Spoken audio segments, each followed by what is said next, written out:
bonjour à toutes et à tous, ici Laxae et on se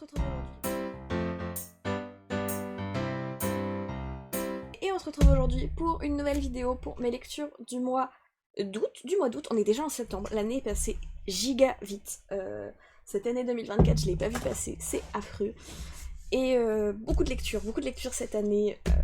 J'ai trop hâte d'en avoir encore plus. Là, je lis des dingueries pour ce mois de septembre. Euh, j'ai trop hâte de... Voilà. Donc voilà tout ce que j'ai lu pour cette année. Enfin pour ce mois-ci, pour ce mois d'août. Niveau manga, on va commencer par ça, parce qu'il y en a vraiment très peu. J'en ai lu que 3. J'ai lu du coup tome 38, 39 et 40 de Haikyuu. Il me reste plus que 5. Il me reste plus que 5 tomes à lire. Et d'un côté, j'ai très hâte d'avoir enfin la suite, d'enfin pouvoir tous les ranger dans... Bon, on les voyait pas, mais ils sont tous rangés là. Pouvoir tous les avoir dans la bibliothèque. J'ai si hâte et en même temps pas du tout. Les chats font les cons, comme d'habitude. Mais voilà, les 3 petits tomes de Haikyuu. Et j'ai lu une petite BD donc sur la guerre des clans, c'est l'exil de Lune Noire. J'avais déjà lu Une ombre au clan de la rivière, qui parle du coup de Rivière d'Argent. Et là du coup en français, qui est sorti en français, il me manquera Le Vent du Changement. Mais c'est pas un personnage que j'apprécie tant que ça, celui du Vent du Changement, donc enfin que j'apprécie, que je connais plutôt on va dire. Donc je suis pas non plus giga hype pour le lire, mais du coup j'ai lu celui-ci qui pour le coup m'intéressait de ouf. Lune Noire, du coup, c'est un des anciens du clan de l'ombre, je crois que c'est ça. Oui, clan de l'ombre. Durant le premier cycle, quand Étoile Brisée, du coup, devient Étoile Brisée, quand il devient chef. Et du coup, l'horreur que c'est son clan, hein, pour ceux qui n'ont pas du tout lu, ça va pas vous parler, mais pour ceux qui connaissent, c'est la période où du coup il devient chef, il exile du coup les anciens. Les chatons qui normalement doivent attendre 6 lunes, donc à peu près 6 mois pour devenir des guerriers, là même pas 2 lunes, 2 mois, ils deviennent déjà des guerriers, donc forcément ils meurent tous. Je viens de taper dans la caméra. Ils sont tous en train de mourir, et du coup Lune Noire, il est exilé en tant qu'ancien parce qu'il est malade, il a une toux affreuse qui l'empêche de chasser, qui l'empêche de se battre, et du coup il est recalé au poste d'ancien. Donc c'est lui qui s'occupe de tous les anciens, de les nourrir, de faire leur tanière, et au fur et à mesure, en fait, c'est lui qui va devenir un peu le chef du clan des anciens de l'ombre, on va dire. Et du coup on suit comment ils vont aider le clan du tonnerre, enfin comment le clan du tonnerre plutôt va les aider à reprendre leur clan. Et du coup Lune Noire devient Étoile Noire, il me semble. C'est lui qui devient... qui devient chef, qui est choisi par le clan pour devenir le chef remplaçant.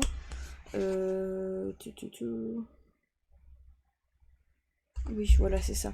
Il devient Lune Noire, il devient Étoile Noire, et donc le chef du clan de l'ombre pour sa bravoure. Et j'ai adoré, c'était beaucoup trop bien. Les dessins de ces romans, ils sont toujours aussi beaux, j'adore. Puis c'est la guerre des clans, hein, voilà, c'est ma série bébé coup de cœur, la série avec laquelle j'ai vraiment commencé les livres. S'il n'y avait pas eu la guerre des clans, il n'y aurait jamais eu tout ça. Mais voilà. Et du coup, au roman, on va passer au roman. J'en ai lu 6 ce mois-ci, j'ai bien lu. J'ai bien vidé la pile à lire. Je sais même plus dans quel ordre je les ai lus, donc on va faire dans l'ordre auquel viennent. J'ai lu le 3e tome de Witch and God. Donc dans ce tome, on suit du coup la 3e sœur. On suit... comment qu'elle s'appelle?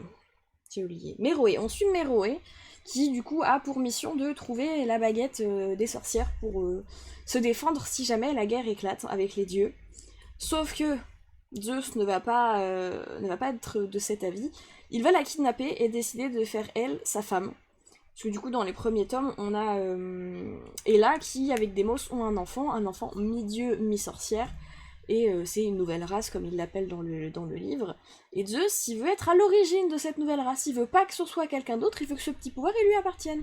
Donc il décide de divorcer de Hera et de se marier avec une sorcière. Il a pas choisi n'importe laquelle, il a choisi la dernière des sœurs.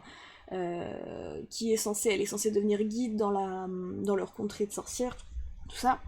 Parce que non, pas trop envie. Et du coup, pour qu'elle change d'avis, il va l'enfermer dans les forges avec Héphaïstos. Et voilà. Elle se retrouve enfermée avec Héphaïstos et les Cyclopes. Voilà. À devoir chercher un moyen de s'échapper. Puis comme dans tous les Witch and God, ça finit en histoire d'amour, mais incroyable. Je pense que sur les 3, je pense que c'était... Je sais pas si...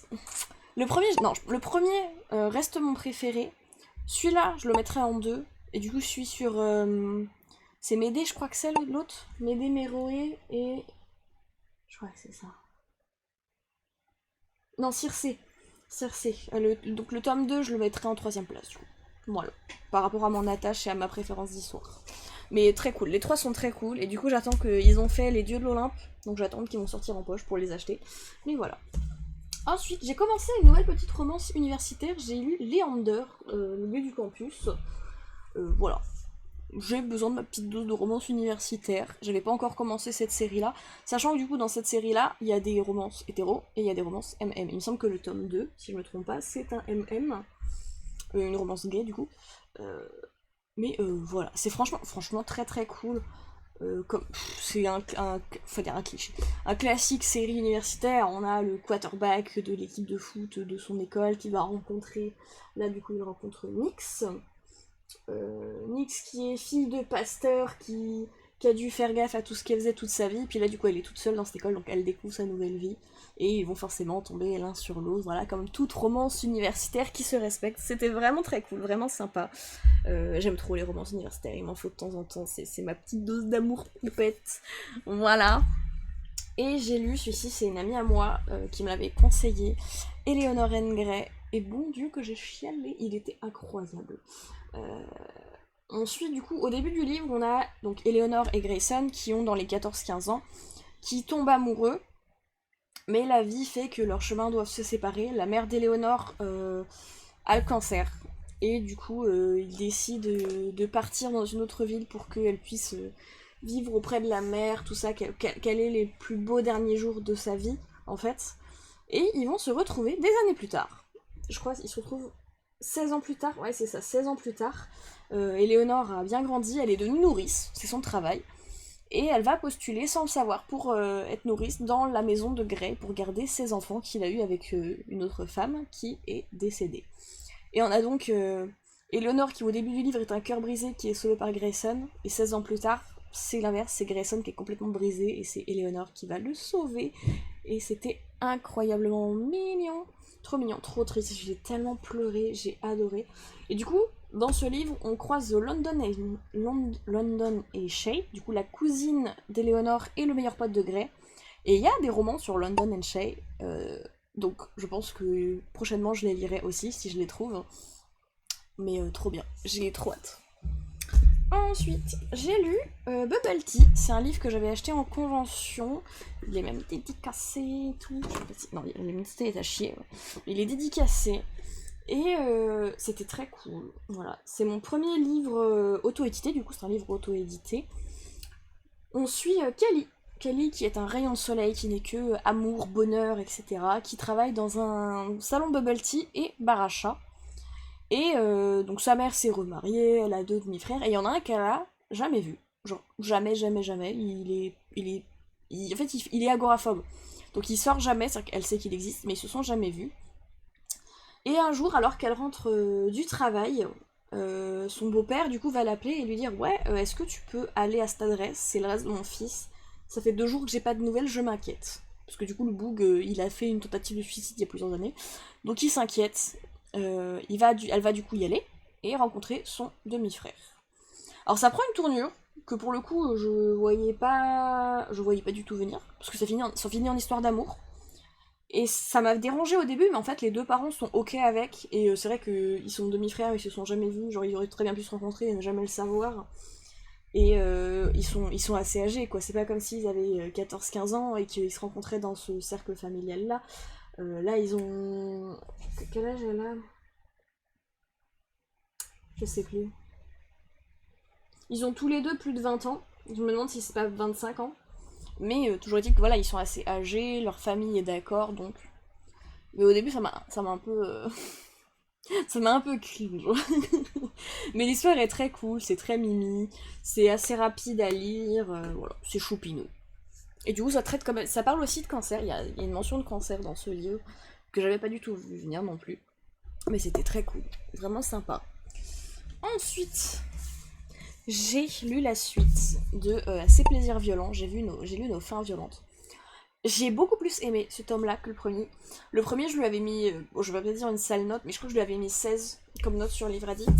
Et en fait, le premier, c'est les 200-300 premières pages. Elles sont très longues, parce que du coup, on est sur une réécriture de Roméo et Juliette dans Shanghai dans les années 1920, voilà, c'est ça. Et il y a une folie, une maladie qui rend les gens complètement fous, qui sévit. Et du coup, on a 200-300 pages de mise en place de contexte, de famille, puisque du coup, on a, comme dans Roméo et Juliette, des familles ennemies. Là, c'est des gangs de mafia pour le coup. Des gangs de. Enfin, pas des gangs de mafia, non, des gangs de gangsters, voilà. Et donc on a toute cette mise en place de la famille, de la ville, du contexte, de la guerre, de Shanghai qui est envahi par les étrangers, etc. etc.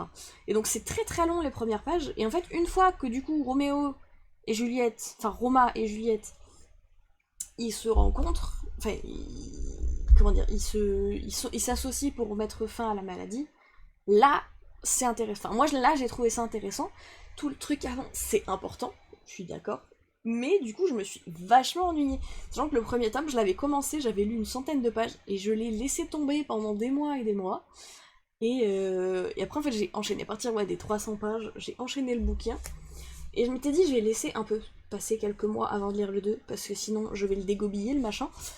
Et du coup, bah ça y est, je l'ai lu. Et le machin, il est énorme avec la jaquette. Voilà. Le livre est toujours aussi beau. Avec le beau dragon, là, sur la jaquette. Magnifique. Voilà. Après, c'est une réécriture de Roméo et Juliette. Donc, il meurt à la fin.